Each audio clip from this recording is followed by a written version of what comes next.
आज लगभग 11 वर्ष और कुछ महीने हो गया मेरे को महाराज जी से निरंतरता के साथ जुड़े हुए। मैंने महाराज जी के प्रवचनों में, बहुत सारी श्रृंखलाओं में महाराज जी के साथ मेरा जाना आना हुआ है। कई कई हजारों किलोमीटर की यात्राएं मैं और महाराज जी निरंतर बिना थके किए हैं। बहुत सारे लोगों को मैंने महाराज जी से मिलते हुए अपनी परेशानी को पूरी तरीके से सामने में रखते हुए ये भी देखा है। एक बात महाराज जी की, जिनको प्यार से मैं बाबा बाबा कहकर कई बार लिपट पड़ता हूँ उनसे, एक ऐसी बात जो महाराज जी को मैं अपने अंदर में समेटा हुआ पाया, वो क्या बात है जानते हैं आप? महाराज जी का किसी भी आदमी के प्रति निश्चल प्रेम, चाहे आदमी बड़ा हो छोटा हो, महिला हो पुरुष हो, वृद्ध हो बच्चे हो, एक जैसा व्यवहार से, प्रेम से, शब्दों से, आचरण से एक ही काम, एकदम निश्चल प्रेम, एकदम निश्चल प्रेम। इसी क्रम में ऐसी बैठे बैठे विचार आया, क्यों ना महाराज जी के जीवनी के ऊपर में, महाराज जी के अभी तक के जीवन चक्र के ऊपर में एक छोटी सी डॉक्यूमेंट्री फिल्म हम बनाएं। मेरा एक ही मकसद है कि महाराज जी का अपना अभी तक का जीवन चक्र जो एक उदाहरण के रूप में हम लोगों के सामने में आया है, ये जनमानस में ऐसा फैल जाए कि उनकी एक एक छोटी छोटी सी घटना से आदमी कुछ सीख ले। मेरे को पूरा विश्वास है कि महाराज जी का पूरा जीवन चक्र और पूरा जीवन का चरित्र देख के लोगों को बहुत राहत मिलेगी, लोग उनसे सीखेंगे। इसके लिए मैंने बहुत करबद्ध होके आदरणीय भैया श्री रामेदर जी तिवारी साहब से निवेदन किया। बहुत छोटी सी मीठी सी भावना के साथ में मैंने इस फिल्म का निर्माण करने के लिए सोचा है। निश्चित रूप से सभी काम सभी तरीके से पूरे नहीं हो सकते, एक छोटा सा प्रयास है मेरा, ताकि वो लोगों को एक राहत दे सके, अपने मर्म को, अपने मार्मिकता को, अपने प्रेम को महाराज जी ने किस तरीके से लोगों के अंदर में बीज बोया है, उस बीज का क्या रूपांतरण होगा, वो किस तरीके के फल पोषित करेगा, वो तो मैं नहीं जानता। महाराज जी जैसा कोई भी व्यक्तित्व मेरे को नहीं दिखने वाला, ऐसा मेरे को लगता है। एक छोटी सी बात बोल के मैं अपनी बात को विराम देना चाहूँगा कि या खुदा मुझे मुकद्दर का सिकंदर न बना, कि या खुदा मुझे मुकद्दर का सिकंदर न बना, झील को झील रहने दे समंदर न बना। या खुदा मुझे ऐसी खुदाई दे कि सिर्फ मेरे को महाराज जी के अलावा कुछ दिखाई न दे।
पच्यते पूर्णस्य पूर्णमादाय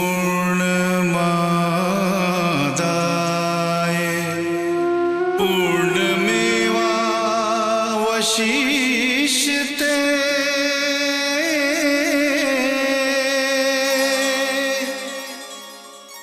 जहां जहां शून्य है आकाश है, सूरज चांद सितारों का।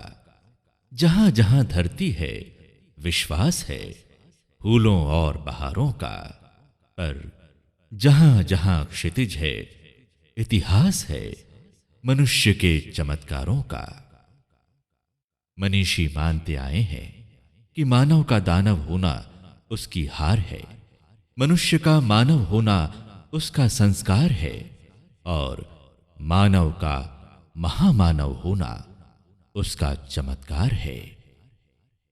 छत्तीसगढ़ के ऐसे ही बिरले महामानवों में एक ख्यात नाम है राजन, जिन्हें लोग एक दार्शनिक संत के रूप में जानते और मानते हैं, तथा जिन्हें प्यार और आदर के साथ राजन जी, राजन महाराज या केवल महाराज जी के नाम से पुकारते हैं। संबोधन अनेक हैं, पर शख्सियत सबके लिए एक, सबसे अलहदा, सबसे जुदा, सबसे न्यारा, सबसे प्यारा, तरल सा, सरल सा, मृदुल सा एक भाव प्रवाह का नाम है राजन महाराज। वेशभूषा में काव्यात्मक दार्शनिकता की सी भावभंगिमा, समूचे व्यक्तित्व में ऐसी सम्मोहक आभा कि हर आगंतुक उनसे प्रभावित हुए बिना रह ही नहीं सकता। जो भी देखे, जो भी मिले, उन्हें भूल नहीं सकता। राजन जी एक ऐसे इंसान हैं जिन्हें मान सम्मान, यश, कीर्ति और संपदा संग्रह की जरा भी परवाह नहीं। निष्कलुषता और सहजता से जीने वाले, सबके लिए समान रूप से निस्वार्थ प्रेम लुटाने वाले राजन जी से मिलने का मतलब एक आत्मीय आह्लाद से गुजरना है।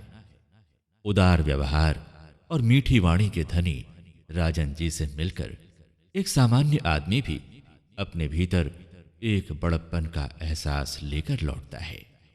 हर मनुष्य के भीतर मनुष्यता की महक पैदा करने में माहिर श्री राजन जी स्वयं सहज श्रद्धा, आस्था और विश्वास के पावन संगम हैं। किसी भी तरह की कोई घटना, पात्र या परिस्थिति क्यों न हो, सबको सहज भाव से स्वीकार, सबके लिए शुभ और सकारात्मक विचार उनके चिंतन मनन और जीवन का स्वभावगत संस्कार है। उनके तमाम संभाषण, प्रवचन और संवादों का सार होता है परिवर्तन, सुखद और सार्थक परिवर्तन। उनके तमाम क्रियाकलापों का अंतर्निहित लक्ष्य है परिष्कार, मनुष्य के जीवन का परिष्कार। आदमी अपने जीवन के सामान्य धरातल से ऊंचा उठे, मनुष्य का हृदय प्रेम, करुणा और संवेदना से संपूरित हो। यही उनकी जागी आंखों का सपना है। मेरी ज़िंदगी में 2-3 बातें बहुत महत्व की कि एक तो आदमी जहाँ पर खड़ा है वहाँ से उसको विकसित किया जा सकता है, विकास की संभावना है। ये मेरा निष्कर्ष जो पढ़ के, अनुभव करके, प्रयोग करके मैंने सीखा। दूसरा, कितना ही बुरा से बुरा गिरा हुआ आदमी जिसको हम समाज में कहते हैं, वास्तव में मेरी दृष्टि में कोई गिरा हुआ नहीं होता। परिस्थितियाँ जो है उसको एक तिनके की तरह फेंक देती हैं और आदमी जो है परिस्थितियों का गुलाम होता है, या most of the people are like this. तो परिस्थितियों का गुलाम होता है। अगर उनको थोड़ा सहारा दिया जाए तो उनको बेहतर दिशा में आगे बढ़ाया जा सकता है।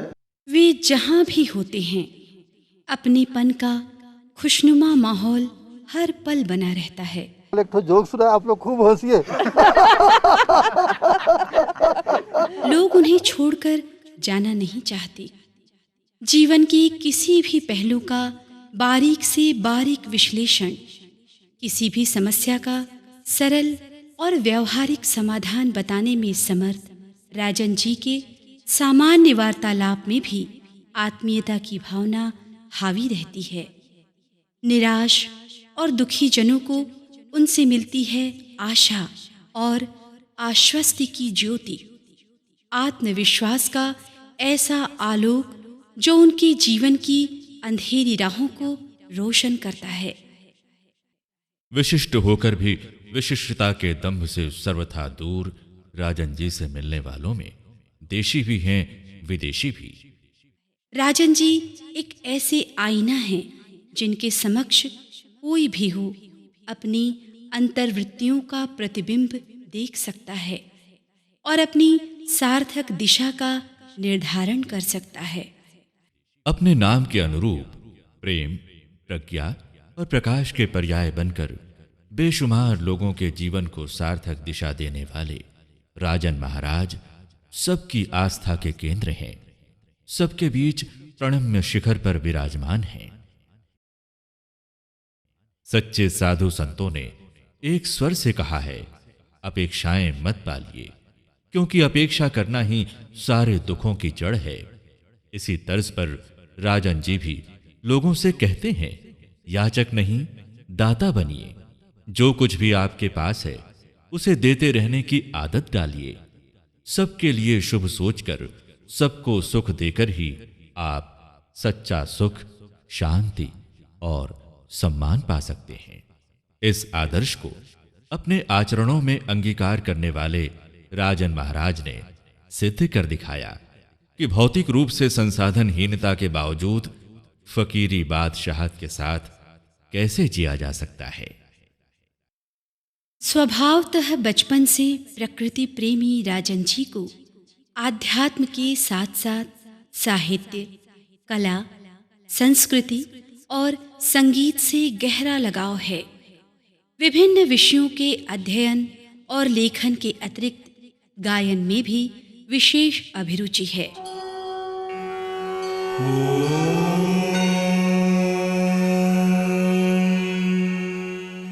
प्रवचन के पूर्व उनके सुमधुर कंठ से निकलने वाली प्रार्थना की ध्वनियां तत्क्षण सात्विक भावों से वातावरण को बदल देती हैं और श्रोताओं का मन ऊर्ध्वगामी हो जाता है।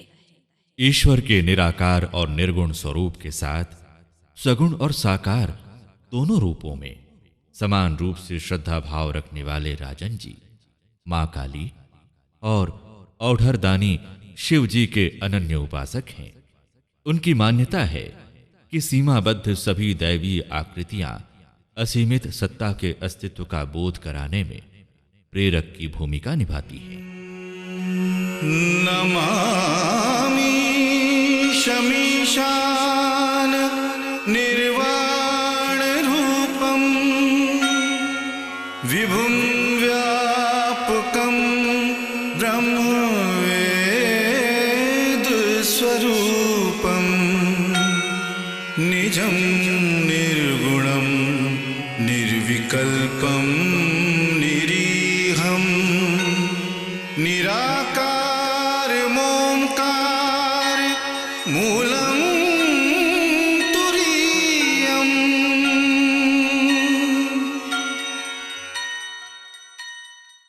सृष्टि के कण कण में उसी परमात्मा का स्पंदन है, हर स्पंदन में उसी का नर्तन है। प्रकृति की प्रत्येक हलचल में प्रभु की ही लीला है। वे कहते हैं, सवाल सिर्फ हमारी नजर का है। जैसी नजर वैसे ही नजारे होंगे। जैसी हमारी दृष्टि होगी सृष्टि भी वैसी ही दिखाई देगी। तै तो जगत के दाता हम लाले उबार, तै तो जगत के स्वामी है भोला अंतर्यामी, हमरो बनाई दे बेकाज हे भोला। धूप छांव भरे अपने धर्म कर्म पथ के विभिन्न पड़ावों को पार करते हुए 70 बसंत देख चुके राजन जी की जिंदगी सतह से शिखर के सफर की संघर्षमयी कहानी है। विशाल वटवृक्ष का आकार ले चुका उनका आज का जीवन इस तथ्य का साक्षी है कि यदि कोई आकाश छूने की इच्छा रखता है तो उसे अपनी जड़ें पाताल तक पहुंचानी होंगी। अतीत की आधारशिलाओं पर खड़ी है आज की जिंदगी। आगत के लिए संघर्ष की अंतहीन कहानी है जिंदगी। आगत तो अनजाना है और अतीत है जो लौट कर आता नहीं। आती हैं केवल उसकी यादें, अंतहीन यादें। राजन जी की यादों में स्थायी रूप से बसा है धमधा। राजन जी का मन बार बार लौट आता है धमधा।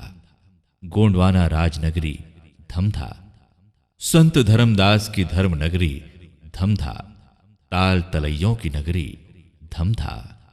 400 वर्षों का इतिहास समेटे ऐतिहासिक और धार्मिक नगरी धमधा। आज की तारीख में एक कस्बा नुमा नगरी धमधा। धमधा की हवा, पानी, मिट्टी, मंदिर, देवालय, घर द्वार और गलियां सब मूल्यवान हैं राजन जी के लिए, क्योंकि धमधा में ही उनका जन्म हुआ। धमधा में ही उनके बचपन के यादगार लम्हे बीते। आज से 7 दशक पहले राजस्व विभाग में कार्यरत उनके दादाश्री की पदस्थापना धमधा में होने के कारण उनका पूरा परिवार तब धमधा में ही निवासरत था। धमधा के इसी खपरेल वाले बड़े से घर में राजन जी का जन्म हुआ। वह मंगलमय मुहूर्त था 29 अप्रैल सन 1944 प्रातः 4 बजे।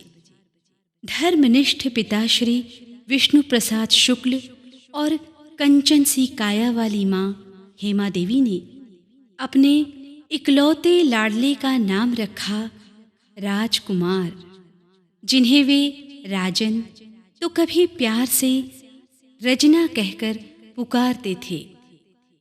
बाद में पता चला राजन शब्द का एक तात्विक अर्थ प्रकाश फैलाने वाला भी होता है। बचपन से राजकुमार की तरह पले बड़े राजन जी की प्रारंभिक शिक्षा दीक्षा धमधा में ही हुई। आज खंडहर में तब्दील हो चुका यही वो प्राइमरी स्कूल है जहां उन्होंने अपनी प्राथमिक शिक्षा लगातार प्रथम श्रेणी में पूरी की। स्कूल के पास ही छोटा सा यही वो मंदिर है जहां वे अक्सर ध्यान लगाते और शंख बजाते थे। यादों में बसे वे सारे स्थल चलचित्र की तरह आ जा रहे हैं।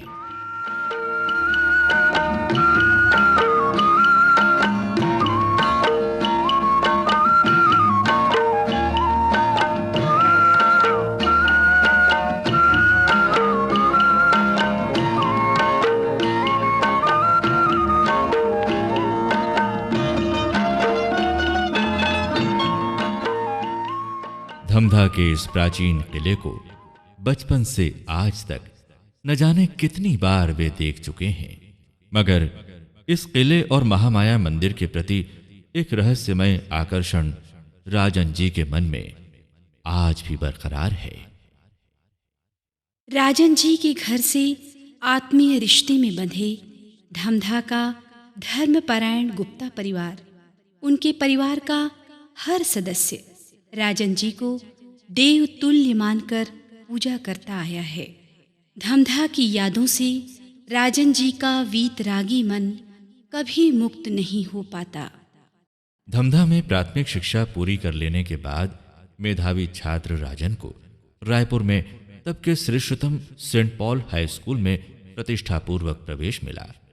कॉलेज प्रथम वर्ष विश्वविद्यालय परीक्षा में मेरिट सेकंड पोजीशन में उत्तीर्ण होने के कारण आगे की पढ़ाई के लिए उन्हें शासन की ओर से स्कॉलरशिप मिले। उन्होंने क्रमशः छत्तीसगढ़ कॉलेज रायपुर से स्नातक और साइंस कॉलेज दुर्ग से स्नातकोत्तर की उपाधि हासिल की।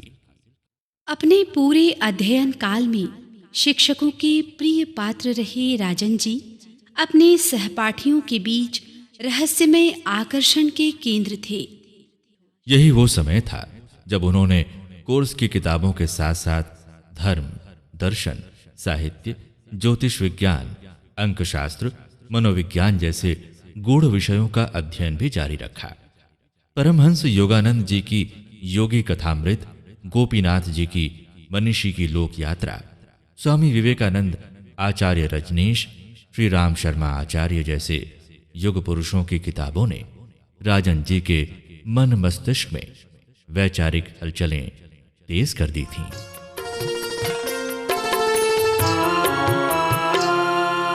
वंदना इनकी करें हम,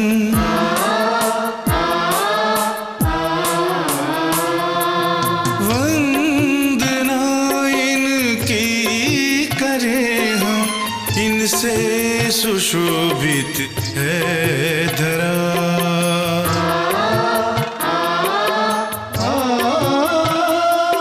इन्हीं से है मानव का पथ, प्रकाश ज्योति से भरा।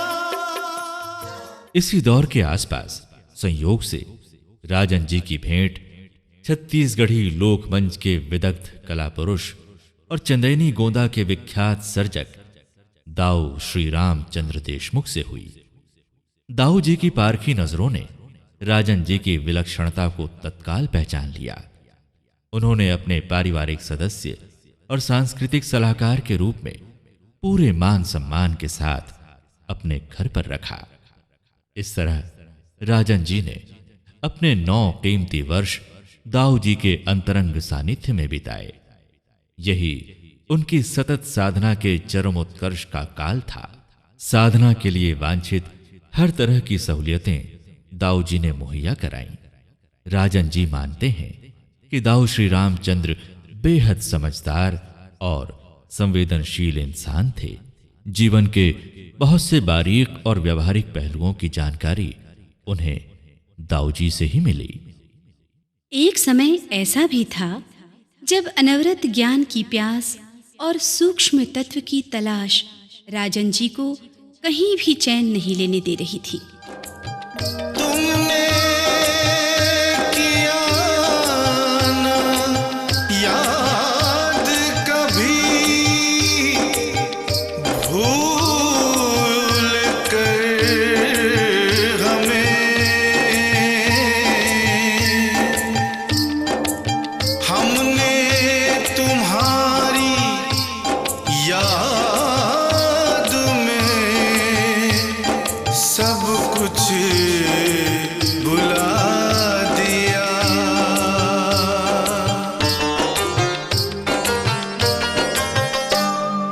कब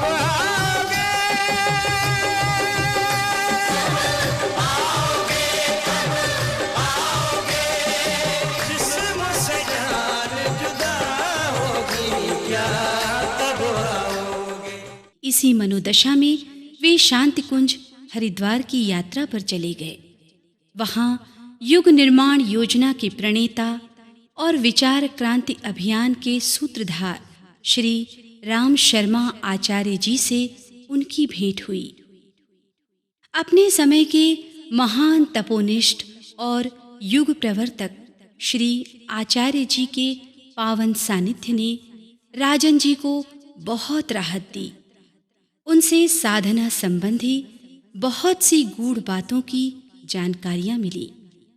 त्रिकालदर्शी आचार्य जी ने राजन के मन की इच्छाएं जान ली और उन्हें रहस्यमय तरीके से पूरा कर दिया। पूज्य आचार्य जी के साथ बीते दिनों को साधना काल का स्वर्णिम काल मानने वाले राजन जी उन क्षणों को कभी नहीं भूलते जब आचार्य श्री ने अपने कमरे के गवाक्ष से पीत वस्त्रधारी युवा कन्याओं को इंगित करते हुए कहा था, बेटा, यही साक्षात चलती फिरती आदि शक्तियां हैं।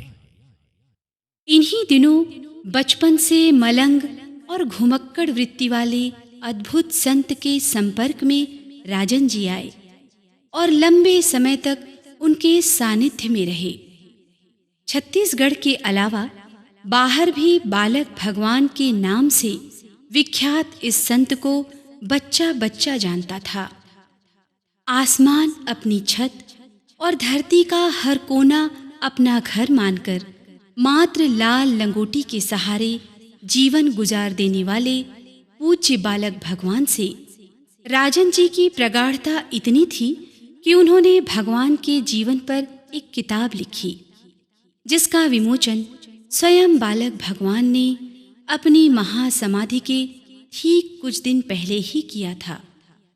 इतना ही नहीं, राजन जी ने अपनी सक्रिय पहल से बालक भगवान पर केंद्रित एक डॉक्यूमेंट्री फिल्म का निर्माण भी करवाया। बालक भगवान को ब्रह्मलीन हुए आज 3 वर्ष से अधिक हो गए, पर राजन जी उस उद्भट संत के सूक्ष्म सानिध्य और स्नेहिल मार्गदर्शन को आज भी महसूस करते हैं। उनके साथ बिताए दुर्लभ पलों को श्रद्धा के साथ याद करते हैं। आध्यात्मिक शक्ति संपन्न वो बालक भगवान ही थे जिन्होंने राजन जी की पहली विदेश यात्रा पर आश्वस्त किया था और कहा था, महाराज चिंता मत करना, मैं सदा तुम्हारे साथ रहूंगा। राजन जी को अपनी तमाम विदेश यात्राओं में बालक भगवान की आश्वस्ति का आभास पग पग पर होता रहा। साधना की हर प्रक्रिया के प्रति जिज्ञासु राजन जी का मन उन्हें सुप्रसिद्ध क्रिया योगी परमहंस श्री हरिहरानंद जी के संपर्क में ले आया। राजन जी ने उनसे निष्ठापूर्वक क्रिया योग की दीक्षा ली। आश्चर्यजनक संयोग यह है कि जिस दिन उन्हें यह दीक्षा मिली उस दिन कार्तिक मास के शुक्ल पक्ष की 9वीं तिथि थी। यह ठीक वही तिथि थी जब बरसों पहले नदी किनारे काली मां ने उन्हें ध्यानावस्था में दर्शन व निर्देश दिए थे। इस अद्भुत संयोग पर राजन जी आज भी सोचकर चकित और मुग्ध हो जाते हैं। राजन जी बताते हैं कि क्रिया योग के अभ्यास ने उन्हें एक घातक रहस्यमय रोग से मुक्ति दिलाई थी। विश्वव्यापी आर्ट ऑफ लिविंग के प्रणेता और अपनी मधुर मुस्कान से सबको सम्मोहित कर लेने वाले श्री श्री रविशंकर जी के भी स्नेहिल संपर्क में राजन जी आए। अंतर्राष्ट्रीय मुख्यालय बेंगलुरु आश्रम में रहकर उन्होंने श्री श्री के दर्शन, उनकी साधना पद्धति और वहां के अन्य क्रियाकलापों को करीब से जाना, समझा और बेहद प्रभावित हुए। श्री श्री के साथ मोहक मुलाकातों का असर ये हुआ कि उन्होंने बेंगलुरु आश्रम में राजन जी के 7 दिवसीय देवी भागवत प्रवचन का आयोजन करवा दिया। ये असाधारण अवसर पुनीत धरोहर की तरह राजन जी की स्मृति में आज भी सुरक्षित है। हम लोग श्री श्री के आश्रम बेंगलोर गए हुए थे आर्ट ऑफ लिविंग के। उस दिन बहुत बड़ी सभा थी, सारा हाल जो है खचाखच भरा हुआ था। कुछ वहाँ के मंत्रीगण भी आए थे, टेलीविज़न वाले शूट करने आए हुए थे श्री श्री की बातों को, सारे कार्यक्रम को। श्री श्री आकर के बैठे और एकदम ध्यानस्थ हो गए। 1.5 घंटे तक लोग चुपचाप बैठे रहे और कुछ लोग अपनी मस्ती में विधुन होकर के गाते रहे। उस दिन उन्होंने एक शब्द का उच्चारण नहीं किया। भाई सारे बाहर से आए हुए मेहमान, टेलीविजन का पूरा कुनबा वहां पर मौजूद था, कुछ भी नहीं बोले, चुप बैठे रहे। एक बेहद आश्चर्य की बात थी कि किसी को उनके ना बोलने से कोई कमी का अनुभव नहीं हुआ कि हम श्री श्री महाराज को सुनने आए थे और तो कुछ नहीं बोले, ऐसा किसी को नहीं लगा। बल्कि उनके शब्दों को सुनते तो शायद हमारे भीतर इतनी गहरी संवेदनशीलता जागृत नहीं होती, इतना गहरा असर नहीं पड़ता जितना कि उनके चुप बैठने से हो गया। अमरकंटक के दार्शनिक संत श्री ए नागराज जी से राजन जी की भेंट एक अलग ही तरह की घटना है। सह अस्तित्ववादी मध्यस्थ दर्शन के सूत्रधार और जीवन विद्या के प्रणेता बाबा ए नागराज के सानिध्य में राजन जी को नितांत एक नए दर्शन से परिचित होने का अवसर मिला। जटिल से लगने वाले इस सरल जीवन दर्शन का प्रचलित सूत्र वाक्य है, माने हुए को जान लो और जाने हुए को मान लो। बड़े धैर्य के साथ राजन जी ने बाबा जी के इस नए दर्शन को जाना, समझा और आत्मसात किया। इतना ही नहीं, बाबा ए नागराज जी की प्रकाशित अधिकांश पुस्तकों की भूमिकाएं भी राजन जी ने लिखी। बाबा ए नागराज की प्रेरणा और मार्गदर्शन में स्थापित अभ्युदय संस्थान ग्राम अछोटी एक ऐसा केंद्र है जहां नियमित रूप से जीवन विद्या के शिविर लगते हैं, कक्षाएं चलती हैं तथा अन्य कई क्रियाकलापों को अंजाम दिया जाता है। इसी अभ्युदय संस्थान परिसर में निर्मित सुविधा संपन्न भवन में राजन जी निवास करते हैं। ये सुंदर भवन उनके देशी विदेशी मेहमानों का विश्राम स्थल और प्रेरणा केंद्र है। बाबा नागराज जी के साथ पिछले 30 वर्षों से आत्मीयता के धागे से बंधे राजन जी को उनसे पिता तुल्य प्यार और संरक्षण आज भी मिला हुआ है। इन सब तमाम घटना चक्रों और भेंट मुलाकातों के पहले राजन जी के आंतरिक जीवन में एक अद्भुत घटना घटी। सतत साधना के दौर में वो अपूर्व क्षण आया जिसका उन्हें बेसब्री से इंतजार था। दिल दिया एतबार की हद थी, जान दी तेरे प्यार की हद थी, मर गए हम खुली रही आँखें, ये तेरे इंतजार की हद थी।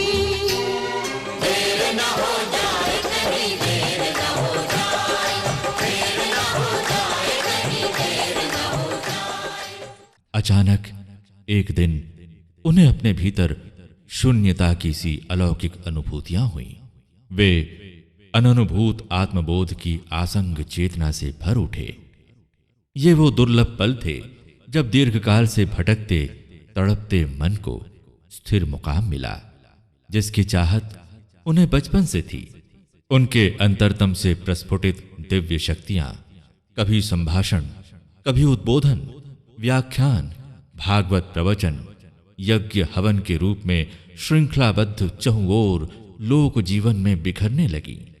ये क्रम उनके जीवन का अभिन्न अंग बनकर आज भी अबाध अनवरत जारी है।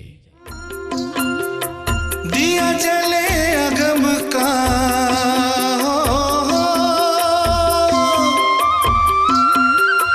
दिया जले अगम का, बाती बिना तेल चहुदिसी सूरजुगिया, ऐसा अद्भुत खेल चहुदिसी सूरजुगिया, चहुदिसी सूरजुगिया, चहुदिसी सूरजुगिया, ऐसा अद्भुत खेल दिया जले अगम का, बाती बिना तेल दिया जले अगम का, बाती बिना तेल दिया जले अगम का।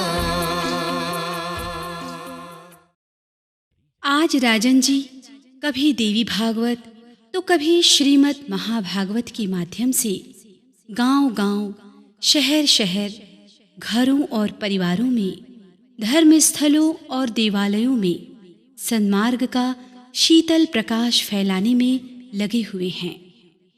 पूरी निष्ठा और समर्पण के साथ, आस्था और आत्मीयता के साथ। भागवत प्रवचन उनके लिए केवल कथा वाचन नहीं, उनके प्राणों का स्पंदन है। ये कोई आय का साधन नहीं, उनकी उपासना का अनुष्ठान है। राजन जी के लिए भागवत प्रवचन परंपरा का निर्वाह नहीं, उनकी सांसों का आरोह अवरोह है। ईश्वरीय आदेश से मिला एक दायित्व है जिसे वे पूरा कर रहे हैं पूरी तन्मयता के साथ, तल्लीनता के साथ, समर्पण के साथ। वे कहते हैं, भागवतों में वर्णित विवरण कल्पित किस्से कहानियां नहीं हैं। इनकी प्रतीकात्मक कथाओं में जीवन के गूढ़ रहस्य छिपे हुए हैं। इन ग्रंथों में हमारे वेद, उपनिषद, शास्त्र और पुराणों के सार तत्व समाये हुए हैं। भागवत में हर श्रोता अपना चेहरा ढूंढ सकता है, मन की लहरों का दर्शन कर सकता है। हम ये भी समझ पाते हैं कि आदमी का अंतरतम वास्तव में दिव्य है, प्रकाश से परिपूर्ण है। भागवत श्रवण से जीवन की नई अर्थवत्ता प्रकट होती है। अंततः वही अर्थवत्ता मुक्ति की दिशा में ले जाती है, वर्तमान को संवार कर भविष्य का पथ प्रशस्त करती है। यही इस आर्ष ग्रंथ के श्रवण की महत उपलब्धि है। राजन जी के प्रवचनों की अपनी अलग शैली और अपनी अलग तरह की विशिष्टता है। कोई नाटकीयता नहीं, तामझाम और आडंबर नहीं, बल्कि सहजता है, सरलता है, मृदुता है, भावमयता है, आत्मीयता है। एक ऐसा माधुर्य है जो दर्शकों के दिलों को छूता है, उनकी चेतना को चिंतन के लिए प्रेरित करता है। ज्ञान और प्रेम में सने उनके प्रवचनों को सुनना नए अनुभवों से गुजरना है। अक्सर पुरानी पीढ़ी के श्रोता राजन जी के प्रवचनों की तुलना स्वामी मुक्तानंद जी की शैली से करते हैं। राजन जी की रक्तिम हथेली और दमकते भाल पर विदेश प्रवास की इबारतें लिखी थीं। अंक ज्योतिष विज्ञान ने उन्हें पहले ही बता दिया था, पर राजन जी ने इस रहस्य को छिपाए रखा। समयानुकूल योग संयोग के धागे से बंधे राजन जी विदेशों की ओर खींचते चले गए। उन्होंने क्रमशः France, England, Spain, Singapore, Jordan, Syria, Dubai जैसे देशों की यात्राएं की। कुछ देशों में लोगों को संबोधित किया, आध्यात्मिक विचारधाराओं के बीज बोए। वहां उनके कई मित्र और सहयोगी बने, जो अक्सर भारत आकर राजन जी के सानिध्य और सत्संग का लाभ उठाते हैं। महाराज जी के अंदर एक और बहुत बड़ी क्वालिटी है, वो ये है कि वो आपके परिवार से जब जुड़ते हैं तो एक परिवार में ना केवल दार्शनिक बल्कि एक बड़े भाई, एक पिता के रूप में आपको एक संबंध जो अनकंडीशनल लव है वो आपको उनके साथ मिलता है। लेकिन सबसे बड़ी जो बात एक मैं उनके अंदर जो देखता हूँ वो ये है कि किसी भी बात को, चाहे वो कितनी भी कठिन हो, जटिल हो, वो उसको कितने साधारण शब्दों से व्यक्त कर सकते हैं वो, और उसको आदमी के साथ कैसे रिलेट करते हैं। मतलब मैं आपसे कोई मन की बात कर रहा हूँ, लेकिन अगर मैं केवल दार्शनिकता की बात करूँगा तो आप उसको अपने आप से रिलेट नहीं कर पाएंगे। महाराज जी उन शब्दों को आपके जीवन के साथ रिलेट करके एक बहुत ही सुंदर ढंग से, एक बहुत काव्यात्मक ढंग से आपको वो समझाते हैं, जो कि आपके अंदर तक चला जाता है। As you know that we are making a documentary film on Rajan Maharaj Ji, and we have got an immense respect for him. So he has influenced our personality lots. So can you tell me that how you met him first and what was your experience regarding him? Yes, my history with Maharaji goes back to about 9 years ago, when I for the first time met Maharaji in London. I was taking a yoga teacher training education, and Maharaji came here towards the end of the course to give a lecture about spirituality. And actually my first impression of Maharaji was a very funny one, because he came in bare feet in a very fancy London gym, and he was wearing his white kurtas and white dress. And this is very unusual, seeing someone like this in this center of London, in a business area. And at the time I was myself a career lady. I was a business lady and oil broker in London. So I was not used to meeting this kind of person. So my first impression of him was, who is this strange man? And when he started speaking, he had a very strong accent, so I didn't actually understand most of what he was saying. So I sat down and I closed my eyes to just try and experience who this man was. And when I closed my eyes, something incredible actually happened. I saw this very straight light that came from Maharaji into my being. And it filled me up with this light and this warmth, which I had never before experienced in my life. विदेश यात्राओं ने राजन जी में एक नया आत्मविश्वास पैदा किया, नए नए अनुभव दिए। राजन जी की दृष्टि को नया विस्तार मिला, अपने देश की पुण्य भूमि को नए सिरे से समझने का नजरिया मिला। इस तरह एक नहीं, दो नहीं, 9 बार 7 समंदर पार वैदेशिक आकाश छूकर भी राजन जी कभी अपनी देशीय जमीन को, अपनी जड़ों को, अपने छत्तीसगढ़ की धरती को नहीं भूले। छत्तीसगढ़ की माटी का रंग तो राजन जी की धमनियों में बहता है।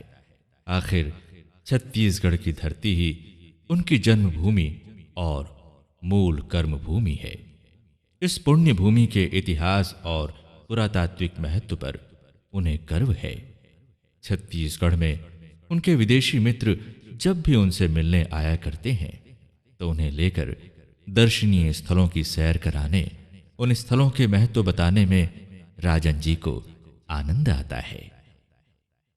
राजन जी को जब भी समय मिलता है अपने स्थानीय मित्र मंडली के साथ छत्तीसगढ़ के ऐतिहासिक, पौराणिक और प्राकृतिक स्थलों के दर्शनार्थ निकल जाते हैं। वहां पहुंचकर छत्तीसगढ़ की नैसर्गिक सुषमा पर मुग्ध होते हैं। उन ऐतिहासिक स्थलों पर छत्तीसगढ़ के गौरवशाली अतीत को अपने अंतर मन की संवेदना से महसूस करते हैं। उनकी यही अनुभूतियां उनके प्रवचनों की शोभा बनती हैं।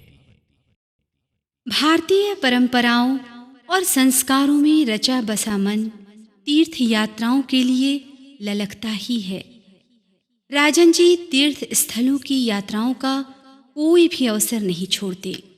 इतना ही नहीं, एक जिज्ञासु बालक की तरह हर क्षण का आनंद उठाने में वे पीछे नहीं रहते।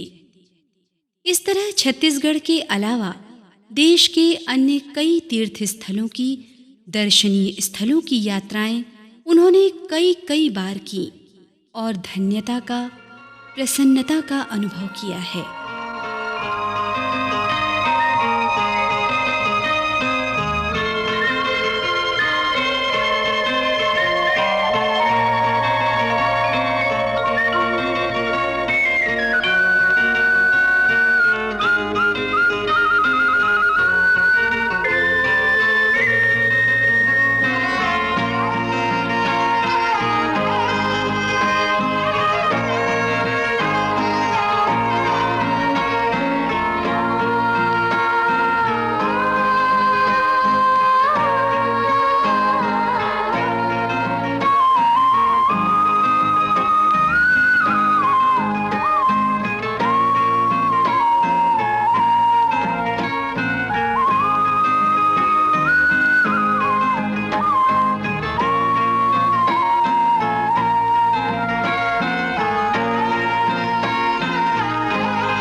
राजन जी बताते हैं, उन्हें नींद में सपने बहुत आते रहे हैं, बेशुमार और तरह तरह के सपने। उनमें अधिकांश सपने समय समय पर आश्चर्यजनक रूप से साकार होते गए। उन्हीं में से एक विदेश प्रवास का सपना भी था, जो अंततः सच साबित हुआ। मगर एक सपना ऐसा भी था जो अक्सर लगभग हर पखवाड़े आया करता था। वो था राजस्थान के भरतपुर का राजमहल। उन्होंने देखा वहां वे राज परिवार के सदस्य हैं। जब भृगु संहिता के जानकारों से इस सपने की पड़ताल कराई गई तो उन्होंने तस्दीक की कि उनका पूर्व जन्म भरतपुर के राजघराने में हुआ था। काफी सालों की प्रतीक्षा के बाद जब वे पहली बार भरतपुर गए और राजमहल देखा तो आश्चर्य से भर उठे। उस राजमहल का कोना कोना हूबहू वैसा ही था जैसा वे सपने में देखा करते थे। राजमहल पहुंचकर उन्हें अपने पुराने निवास में वापसी का रोमांचक एहसास हुआ। राजन जी के जीवन का ये भौंचक कर देने वाला अनुभव था, ऐसे अद्भुत सत्य का उद्घाटन जिसे वे कभी भूल नहीं पाते। सुना लाग्यो परदेस रे, कैसे भेजू संदेश। सैया है मेरो राणा, चले है परदेस। सूरत पिया निहारो, जियारा भारी होवे, ससुराल गए न भूल। होय होय होय होय होय होय। काहिन के मैं पतिया बनाऊं रे, काहिन के मैं लिखूं मन के भेद। छोड़ा बाबुल का अंगना, भावे महल पिया का हो। तोरे तारे पहिरे, खाई के बीड़ा पान, सारे राणा से अलग है सैया जी की शान। ससुराल गए न भूल।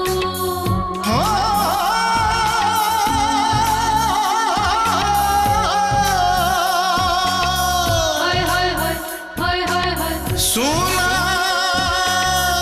लाग्यो परदेस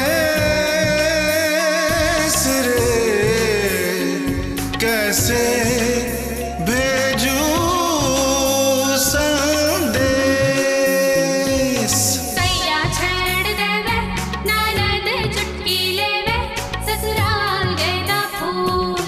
सास गारी देवे, देवर समझा लेवे, ससुराल गए न भूल। छोड़ा बाबुल का अंगना, भावे महल पिया का हो।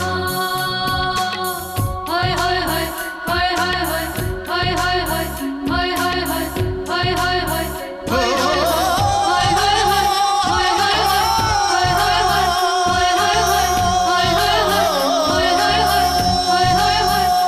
होय होय पूर्व जन्म और वर्तमान जीवन के बीच संस्कारों के मानसिक संघर्ष का सिलसिला जारी है।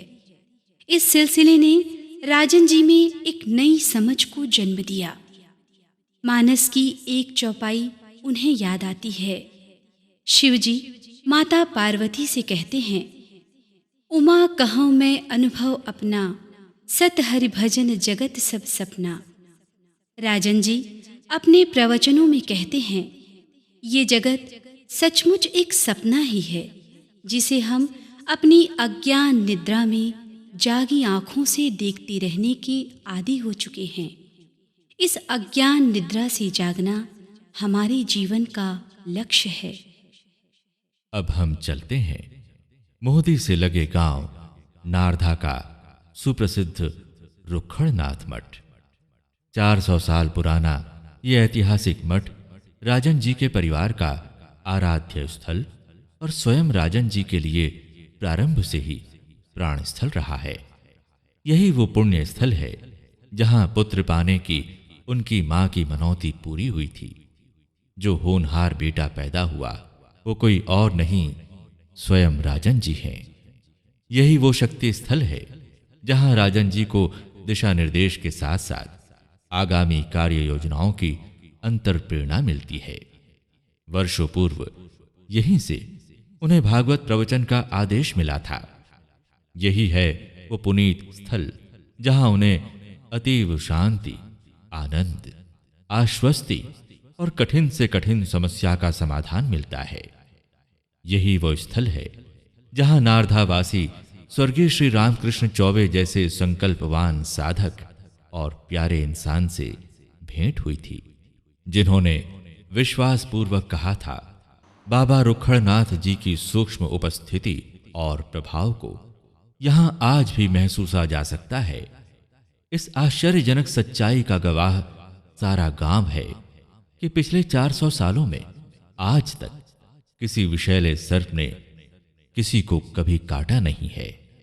स्वयं बाबा जी के द्वारा गाय के गोबर से निर्मित हनुमान जी की यह मूर्ति फलदायिनी मानी जाती है। लोगों की अनुभवजन्य मान्यता है, इस मूर्ति के आगे की गई कातर मगर सच्ची प्रार्थना कभी अनसुनी नहीं रहती। बाबा रुखड़नाथ जी ही थे जो राजन जी के पूर्वजों को 13 पीढ़ी पहले गोरखपुर से लेकर आए थे और मोहदी ग्राम में बसाया था। इन्हीं सब कारणों से राजन जी को यहाँ की देव मूर्तियों से, यहाँ के वृक्ष और लताओं से, यहाँ के कण कण से गहन प्यार और अनुराग है।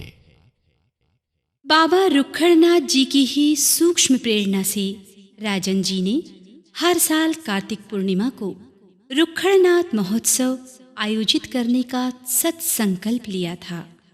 पिछले 28 सालों से आयोजित इस महोत्सव में निर्धन परिवारों को वस्त्र वितरण और सबके लिए विशाल भंडारा का आयोजन पूरी आस्था और प्रेम के साथ किया जाता है। इसी के साथ समाज सेवा के किसी भी क्षेत्र में अग्रणी भूमिका निभाने वाले व्यक्तित्व को रुखड़नाथ मानव सेवा पुरस्कार से पुरस्कृत और सम्मानित भी किया जाता है।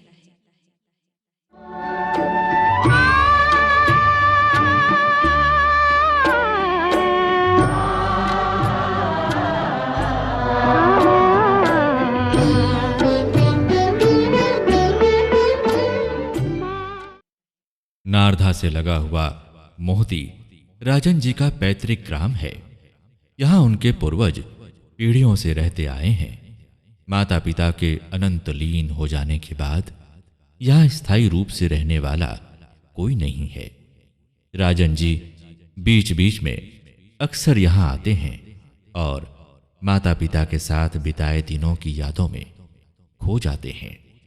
माता पिता जिन्हें वे दीदी और भैया का न्यारा सा संबोधन देकर पुकारा करते थे, दीदी और भैया की वात्सल्यमयी आवाजें, उन आवाजों का बिसूरता एहसास घर आंगन और चार दीवारियों में समाया हुआ है। इस मकान में राजन जी का ये खास निजी कमरा आज भी वही है जो शुरू से सुनिश्चित था। इस कमरे की हर चीज वक्त के साथ बदल गई।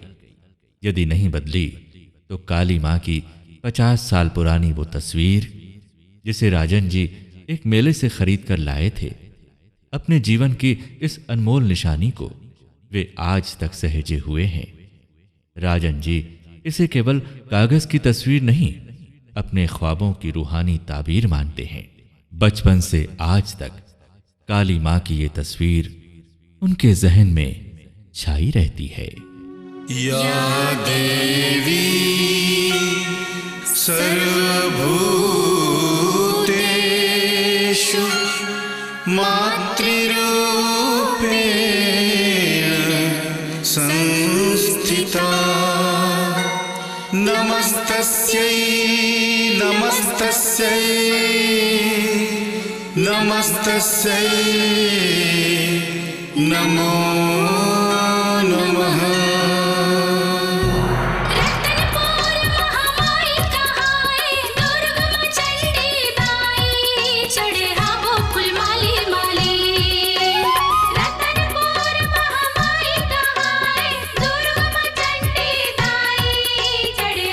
फुल माली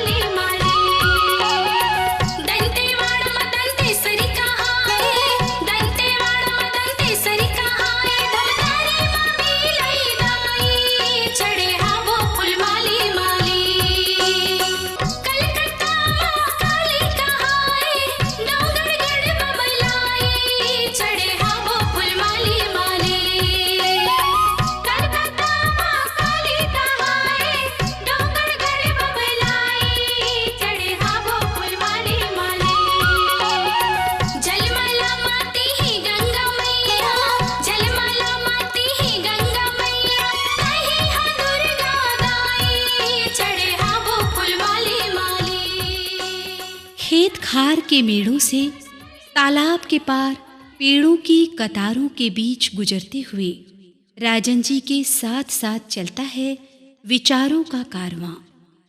मोहंदी के बाहरी छोर पर स्थापित हैं उनकी आराध्या माँ काली और माँ दुर्गा की दिव्य प्रतिमाएं। यहाँ बैठना उन्हें सुकून देता है। मंदिर से लगे विशाल वृक्ष के चबूतरे पर फुर्सत के क्षणों में प्रियजनों के बीच बैठकर बतियाना और ठहाके लगाना भी राजन जी का एक प्यारा शगल है। मोहंदी से लगभग 20 किलोमीटर दूर नंदिनी नगर स्थित गायत्री शक्तिपीठ से संलग्न इस आवास में राजन जी का परिवार निवास करता है। तारीख 31 दिसंबर 2012। नंदिनी निवास में राजन जी की बड़ी बिटिया कल्याणी का जन्मोत्सव मनाया जा रहा है। राजन जी का परिवार, परिजन, अंतरंग मित्र मंडली और चाहने वालों का एक समूह यहाँ इकट्ठा हुआ है। यज्ञ, हवन, पूजन और जन्मोत्सव की पूरी प्रक्रिया पूरी कर लेने के बाद सामूहिक भोज का आयोजन हुआ। उसके पश्चात सबने क्रमवार समूह में फोटो खिंचवाए। अपने स्वभावानुकूल राजन जी तटस्थ प्रसन्नता के साथ सारी गतिविधियों में हिस्सा लेते रहे। पूरे माहौल का अपने ढंग से आनंद उठाते रहे। अनमोल जीवन का हर पल अनमोल है, इस भाव भंगिमा के साथ।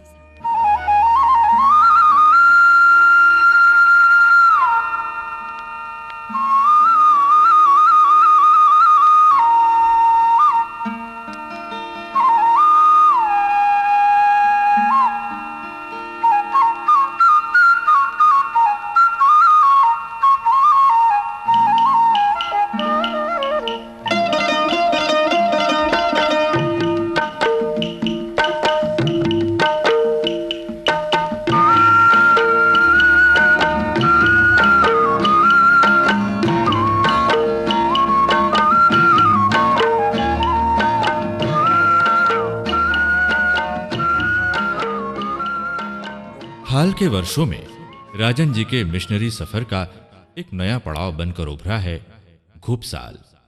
डोंगर गांव से 15 किलोमीटर की दूरी पर स्थित वनांचल का एक छोटा सा प्यारा सा गांव है घुपसाल।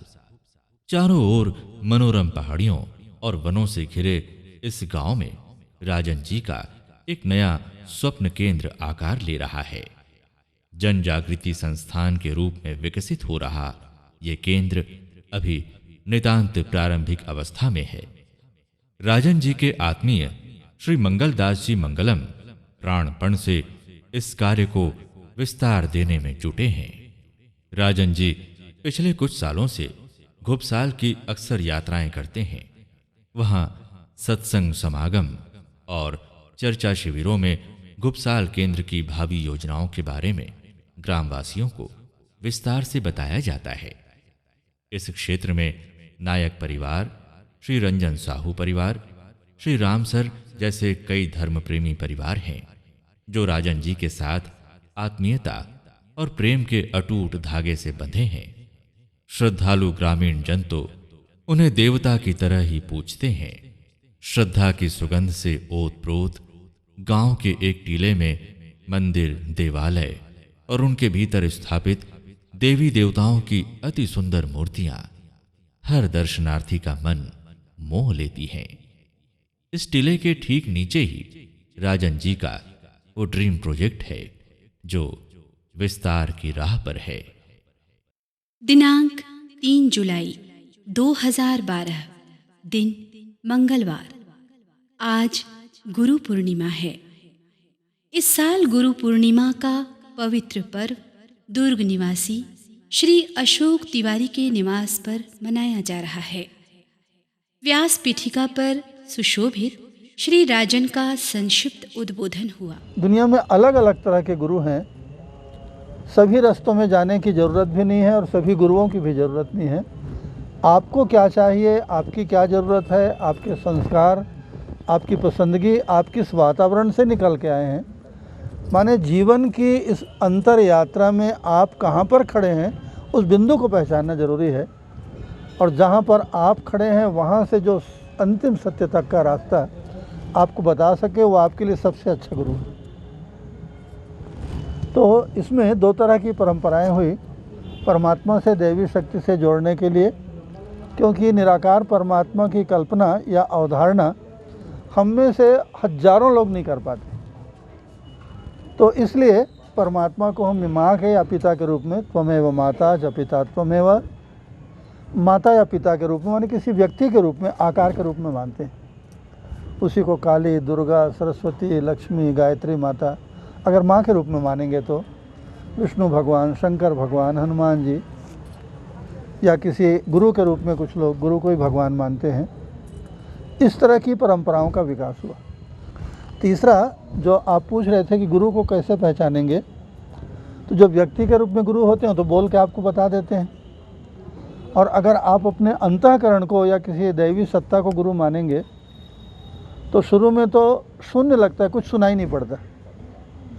बाद में जिस तरह से आप मेरी बात को साफ साफ एक एक शब्द को सुन रहे हैं, ऐसी आवाज़ सुनाई पड़ती, एकदम साफ सुनाई पड़ता है। उसके 4 लक्षण हैं। जब वो आवाज़ आपको सुनाई पड़ेगी, उसको शास्त्रों में आकाशवाणी या दैवी वाणी कहा गया। देववाणी, आकाशवाणी, ऐसा उसका नाम दिया गया। तो पहला लक्षण है कि जब वो आवाज़ सुनाई पड़ती है तो दुनिया की सारी आवाज़ें बंद हो जाती हैं, उसमें आपको कुछ नहीं सुनाई, सिर्फ एक आवाज़ सुनाई पड़ती है। आज तक अपनी पूरी ज़िंदगी में उतनी मीठी आवाज़, उतनी बढ़िया आवाज़ आप कभी नहीं सुने, ऐसा सुनाई पड़ता है। आप हक्का बक्का रह जाएंगे। और उस आकाशवाणी का, अंतरात्मा की दैवी आवाज़ का चौथा लक्षण है, उसको नोट करके रखना चाहिए। आगे जाकर के 16 आने वो सच उतर जाता है। अगर इन 4 लक्षणों से युक्त कोई आवाज़ सुनाई पड़ती हो आपको, तो निश्चित रूप से दैवी आवाज़ है। उसके निर्देश के मुताबिक चल करके आपका अवश्य कल्याण हो जाएगा। तो इस तरह किसी प्रामाणिक आदमी को गुरु बना करके भी हम अपना उद्धार कर सकते हैं। एक तरीका ये है, जैसा वो कहे उसके आदेश को मानना चाहिए, उसके लिए हर चंद कोशिश करनी चाहिए। दूसरा, अगर आप इस तरह के किसी व्यक्ति पर भरोसा नहीं कर पाते या ऐसा कोई व्यक्ति आपको नहीं मिला है, तो अपनी अंतरात्मा, शुद्ध अंतरात्मा के ऊपर भरोसा करिए। तीसरा, एक तरीका और है, किसी ग्रंथ को अपना गुरु बना लेते हैं। तो इसी तरह जो हमारे पुराने जन्म को भी आवश्यकता पड़ने पर देख सके, उसके द्वारा हमारे संस्कारों को समझ सके। दूसरा, अभी इस जन्म में किस तरह की शिक्षा दीक्षा हमारी हुई है, टोटल हम अपनी ज़िंदगी की इस यात्रा में कहाँ पर खड़े हैं। जटा दाढ़ी बढ़ाने से कोई गुरु नहीं बनता। ये 3 मर्यादा, ये 3 शर्तें, ये 3 योग्यता, और एक और योग्यता है कि जो आदमी निष्पक्ष हो, हमारे साथ किसी तरह का कोई लेन देन का रिश्ता ना हो। इसीलिए पहले जो ज्ञानी पुरुष होते थे वो किसी से कुछ नहीं लेते थे, एक पैसा नहीं। जबकि बड़े बड़े राजा लोग उनके भक्त थे, चाहते तो उनको लाखों करोड़ों रुपया बिछा देते उनके लिए, भीख मांग के खा लेते थे लोगों से, एक मुट्ठी चावल किसी राजा तक से नहीं लेते थे, ताकि आप उनके गुरु की नीयत के ऊपर आपको शक मत। क्योंकि जो आदमी लेता है, शंका होती है, आदमी खाली लेने के लिए गुरु बना है क्या, पता नहीं सही बोल रहा है, गलत बोल रहा है। इस तरह की घटनाएं आप दुनिया में बहुत देखते हैं। तो बिना किसी स्पृहा के, बिना किसी अपेक्षा के, जो आपके बारे में, जीवन और जगत की सच्चाई को जानता हो, आपके बारे में जानता हो, आपके अतीत जन्मों को जानता हो, और आप अभी वर्तमान में कहाँ पे खड़े हैं, इसको समझ के आगे का रास्ता आपको सही से ही बता सके, बिना किसी लोभ के। न उसको धन का लोभ है, न उसको मान सम्मान पाने का लोभ है, न उसको चेला बनाने का लोभ है। ऐसा आदमी सही गुरु होता है। और वाकई अगर ज़िंदगी में ऐसा कोई व्यक्ति मिल गया तो आप आधा तो तर गए, और उसकी बात को मानकर अगर आप उसके बताए हुए रास्तों में चल गए तो निश्चित रूप से आपका उद्धार हो जाएगा। इस जन्म में नहीं, अगले जन्म में, क्योंकि सबकी गति अलग अलग होती है। इस तरह इस मामले में तमाम तरह के भ्रमों से मुक्त होकर और सचमुच आपको अपना कल्याण करने की इच्छा है तो व्यक्ति के रूप में भी ऐसे लोग आपको मिल जाएंगे। अगर व्यक्ति पर भरोसा नहीं होता तो आप किसी ग्रंथ को, जिस ग्रंथ में आपको भरोसा है, पक्का भरोसा है, जिसमें आप गदगद हो जाते हैं, ऐसे ग्रंथ को गुरु बना लीजिए। या ऐसा दोनों नहीं कर सकते, आप अपनी अंतरात्मा को शुद्ध करिए और आप अपने अंदर के निर्देश के मुताबिक चलिए, तब भी मनुष्य का उद्धार होता है। बहुत सारी बातें हैं इस मामले में कहने के लिए। आपके मन में बहुत सारे सवाल भी उठते होंगे, लेकिन आज का बहुत सीमित समय के लिए हम लोग मिले, बहुत अच्छा लगा, बहुत प्रसन्नता हुई। आप सभी लोग साधुवाद के पात्र हैं। फिर सबने अपने अपने ढंग से महाराज जी के चरणों में श्रद्धा के सुमन चढ़ाए और प्रणाम निवेदित किया। परिजन की एक प्यारी सी किशोरी बच्ची ने बाल सुलभ भाव भंगिमा के साथ कथक नृत्य की छटा बिखेरी। सामूहिक प्रीति भोज का आयोजन हुआ और गुरु पूर्णिमा के आनंदोत्सव को विराम मिला।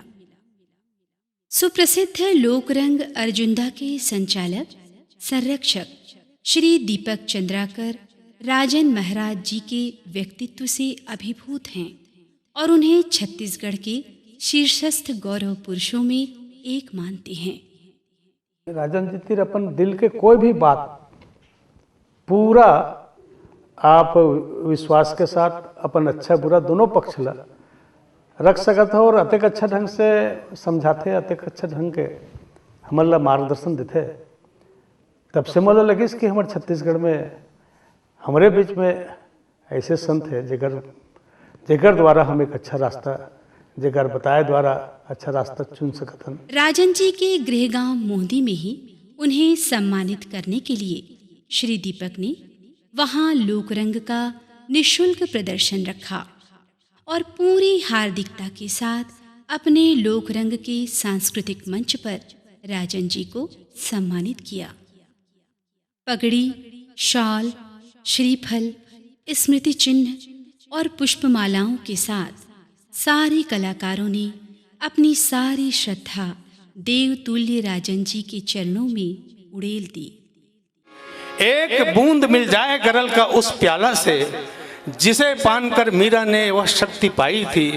एकमात्र कण मिले सुदामा के तंदुल का, जिसे ग्रहण कर कृष्ण ने परितृप्त पाई थी। मिले हमें वह बोध वृक्ष की शीतल छाया, जहां ज्ञान पा गौतम ने दुनिया ठुकराई थी। वह एक भाव विभल कर देने वाला क्षण था जब निनादित स्वर में अभिनंदन पत्र का वाचन हुआ। उसका अंतिम अंश है: मानव रत्न राजन जी, विफलता के इन दुर्लभ क्षणों में बहुत आदर, प्यार और मनुहार के साथ मानव रत्न अलंकरण आपके श्री चरणों में अर्पित समर्पित करते हुए लोक रंग से जुड़े हम सब आज धन्यता का अनुभव कर रहे हैं। मंच पर स्वयं राजन जी ने मुक्त कंठ से लोक रंग के प्रवीण कलाकारों के साथ दीपक चंद्राकर की प्रशंसा की और उनके प्रति हार्दिक आभार प्रकट किया। मंच पर विराजे हुए भाई दीपक चंद्राकर जी, मेरे गांव के प्यारे लोगों, भाइयों, बहनों और मेरे गुरुजनों, आज बहुत बड़े सौभाग्य का दिन है। मेरी ज़िंदगी के लिए नहीं, आप लोग जो सारे भारत में अपना कला के क्षेत्र में दबदबा रखते हैं, आप लोगों ने इस छोटे से गांव को इतना महत्व दिया। इस गांव की मिट्टी को, इस गांव की संस्कृति को, जिस पानी से पलकर हम लोग बड़े हुए आज यहाँ तक पहुँचे, इसमें इस गांव की मिट्टी, इस गांव का श्रम, इस गांव की महिमा का ही अर्थ है।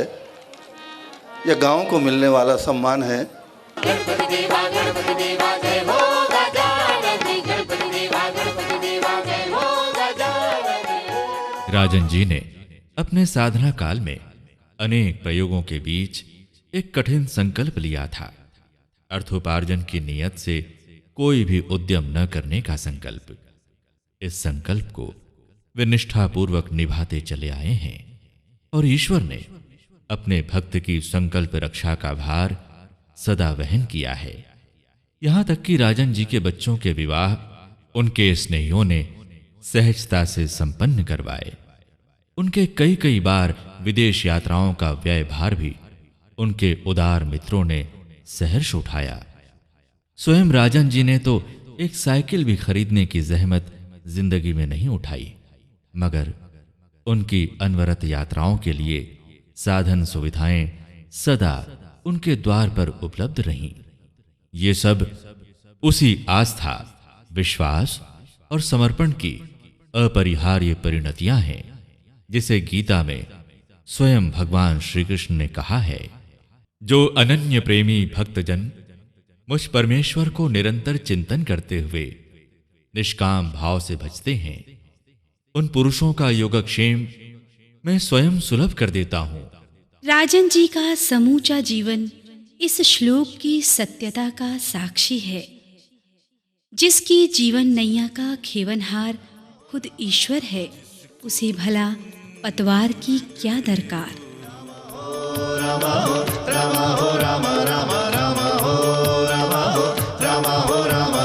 जिसको तुम भूल गए हो, याद करे कौन उसको, जिसको तुम याद हो वो और किसे याद करे, और किसे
वास्तव में हम किसी व्यक्ति के जन्मदिन के माध्यम से अपने ही जीवन की एक बहुत गंभीर समीक्षा कर रहे होते हैं। जिंदगी के इतने साल गुजर गए, जिंदगी के 70 बरस कम नहीं होते। आज के कलयुग में 70 बरस माने एक पूरी उम्र की लंबाई होती है। इतने सालों में हमने क्या किया? जैसे आप लोग मेरे गुरु हैं, आप लोगों से मैंने बहुत कुछ सीखा है। आपको पता हो ना हो इससे क्या फर्क पड़ता है? द्रोणाचार्य को पता नहीं था कि उनका कोई एकलव्य नाम का चेला भी है, लेकिन वो तो अर्जुन से भी आगे बढ़ गया था। एकलव्य जिसको द्रोणाचार्य ने सिखाया, उससे भी ज़्यादा अकल, उससे भी ज़्यादा बाण चलाने का हस्त लाघव एकलव्य के पास था। तो आपने मुझको अपनी जिंदगी के इन अनुभवों से क्या सिखाया, वो आपको पता है कि नहीं है, इसको मैं नहीं जानता। दैट इज योर रिस्पॉन्सिबिलिटी, आपकी जिम्मेदारी है। लेकिन आपसे मैंने बहुत कुछ सीखा, ये मैं जानता हूँ। आपकी गलतियों से भी, आपकी तकलीफों से भी, आपके प्यार से, आपके उत्साह से। और भी गहरी बात है कि बहुत सारी बातें हैं जिसको आप कहना चाहते हैं, लेकिन जिसके लिए आपके पास बहुत सुंदर शब्द नहीं है।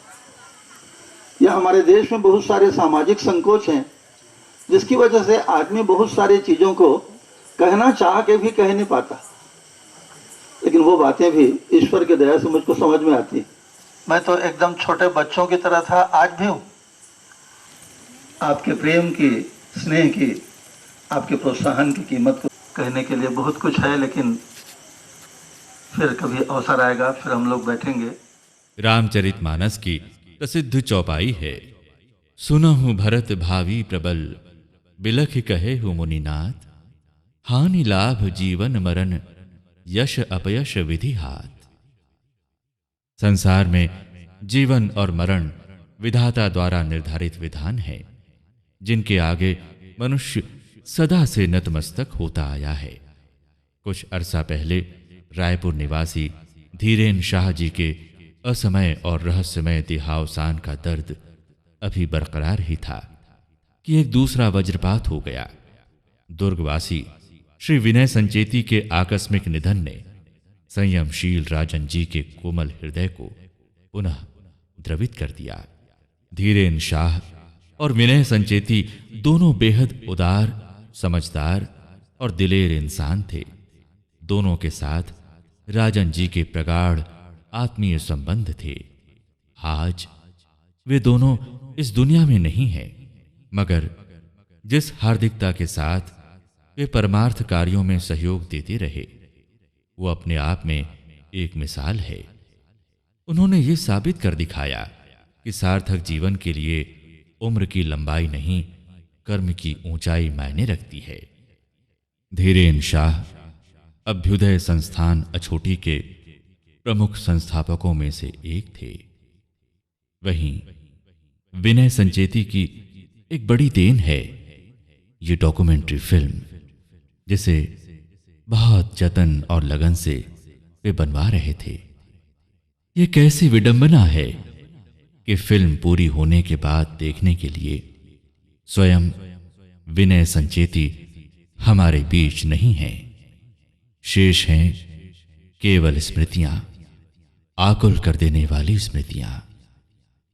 मासूम सा चेहरा, सबका चहेता विनय संचेती का सुकुमार शरीर दहकती चिता में लेटा है। उठती लपटें हमसे कहती हैं, मनाते क्यों मातम उसकी मैयत का,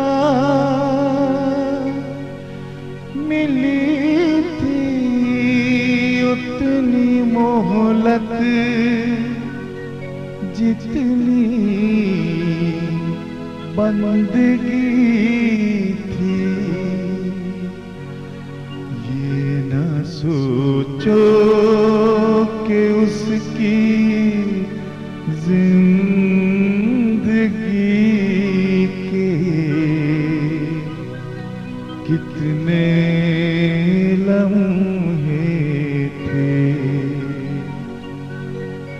ये सोचो कि हर लम्हे में कितनी जिंदगी थी।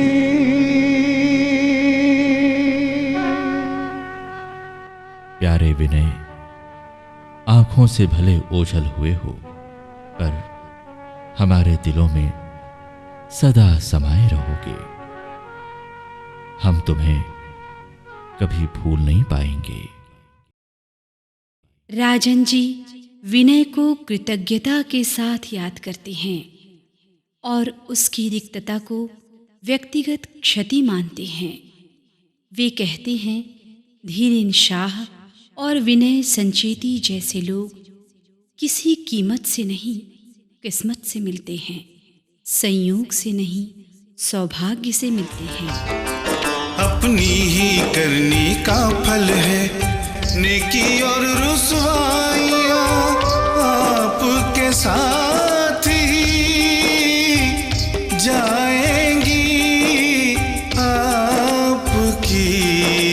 परछाइयाँ। अविराम, अनथक, संघर्षमय राजन जी की जिंदगी उन्हें उम्र के उत्तरार्ध में ले आई है।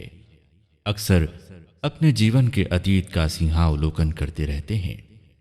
इस मुकाम पर कभी कभी उन्हें कागज के फूल का वो गीत याद आ जाता है। बिछड़े सभी बारी बारी, उनका मन गहरे चिंतन में डूब जाता है। इन दिनों उनमें शनय शनय आती जा रही तटस्थता और सूक्ष्म विरक्ति की भावना को हम महसूस कर सकते हैं। अक्सर उनका मन एक खास गजल पर रमता है जिसे वे बार बार तल्लीनता के साथ सुनना पसंद करते हैं। मुझे मत रोको, मुझे यार के घर जाने दो। मुझे मत रोको, मुझे यार के घर जाने दो। मैं हूँ परवाना, मुझे शम्मा पे मिट जाने दो। मुझे मत रोको, मुझे यार के घर जाने दो।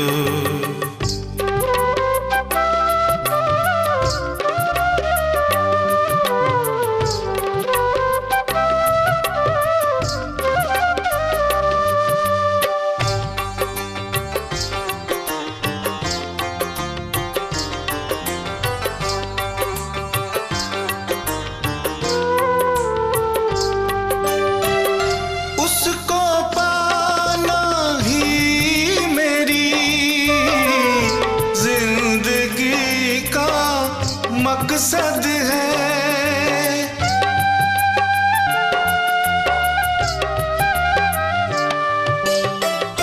उसको पाना ही मेरी जिंदगी का मकसद है। अगर वो मिलता है मुझे मर के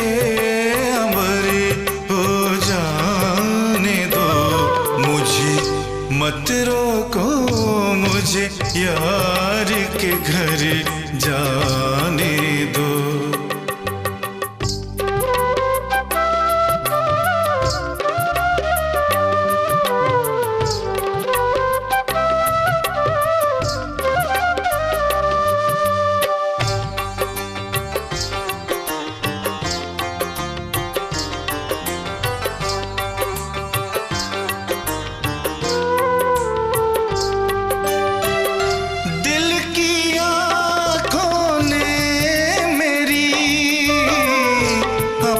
सनम देख लिया,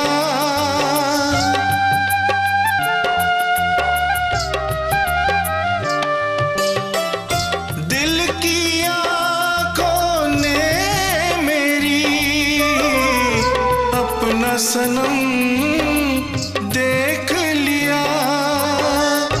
अब इसी दर पे मेरे दम को निकल जाने दो।